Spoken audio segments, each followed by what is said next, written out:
of the must-see landmarks when you come to Wrigley Field, the statue of Billy Williams at the corner of Sheffield and Addison. And it's great to have Billy with us. Sweet swinging Billy Williams here on Jackie Robinson night. It was 66 years ago yesterday. Jackie broke the color barrier, and we'll talk about the movie a little bit later on with John C. McGinley. But nice event here at the ballpark. Everybody wearing 42, and I know Ernie's here, and a lot of dignitaries at the ballpark. It really is, Lynn and JD. I looked at the game last night from Los Angeles. I saw Magic Johnson walking Rachel out last night. So it's a great thing. Yesterday we didn't know what was going to happen. Jackie walked on the field in Ebbets Field in Brooklyn, and things began to happen at that time. Here's A.J. Przinsky, and he takes a strike on the outside corner. When you think about Jackie and the influence he had on your life and career, how would you put it into words? Well, it just, you know, when I think of 42, Jackie Robinson, I said he opened the doors for us to play the game of baseball. And when he came and Brent Rickey and he got together and said, we're going to put you in the major league, and of course, it changed not only the game of baseball, it changed the world, because you know, baseball is American pastime, and we got everybody involved in playing the game of baseball. It was just a day that everybody appreciated that, because you saw the full game. I think Jackie brought a lot of excitement to the game, you know, by stealing bases and doing a lot of great things. Played with a sense of daring, didn't he? He really did. He really did. I remember one of the last times I was in his company. Caught by Soriano. Brett Basket had a day for Jackie here. Chicago had a day for Jackie Robinson. And of course, the night after the parade, we went over to Dr. Howard.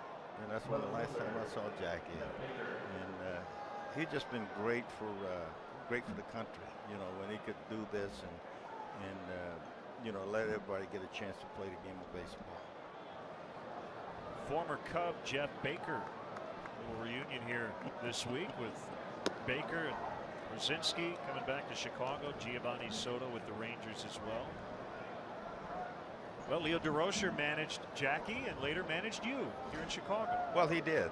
And a lot of people asked me, said, you know, who was one of the better managers you played for?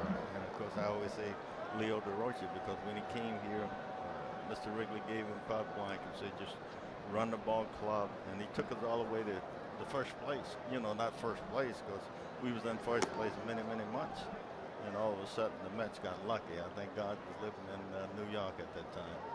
But Leo managed the Cubs, and Leo managed the Dodgers, and he knew Jackie real well. And I think one of the things that happened, both of them, you know, if a guy was running around third base going to score, both of them was tripping him up, because they were winners. They wanted to go out there and play baseball and win.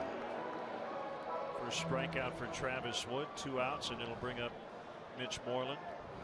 And when you think about Jackie, you think about Larry Doby. You think about Buck O'Neill, Frank Robinson, first black manager.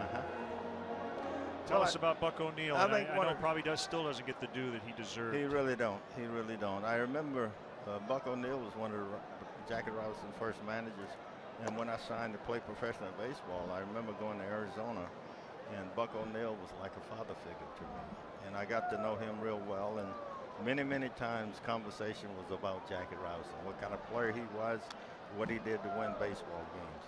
And, you know, a lot of people think that, you know, when Jackie came to Major League, Larry Doby was right behind him. Larry came, and he was the first player that was with the American League Ball Club. So all of those individuals, you know, they made a significant contribution to what I have done in the game of baseball. As you look out and see a lot of black players out there now, you know, they opened the door for us. Door that was still not easy to walk through. I mean, he was the first one. That doesn't mean it made it easy for the rest of you guys that came along. You still faced some hardships, especially in the minor leagues, I'm guessing. Well, we did, JD. You know, when I talk about Jackie Robinson, he became a Major League player in 1947. And 9 years later, I signed a professional baseball contract to go to Pocket City, Oklahoma. And a lot of things I went through, and I didn't go through as much as Jackie Robinson went through, but I did have to face some hardships when I played the game of baseball.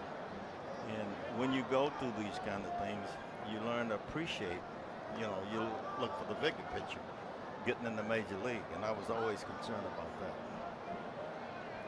2-2 the count on Mitch Moreland. And that is outside. 3-2 full count. On deck is the center fielder Craig Gentry.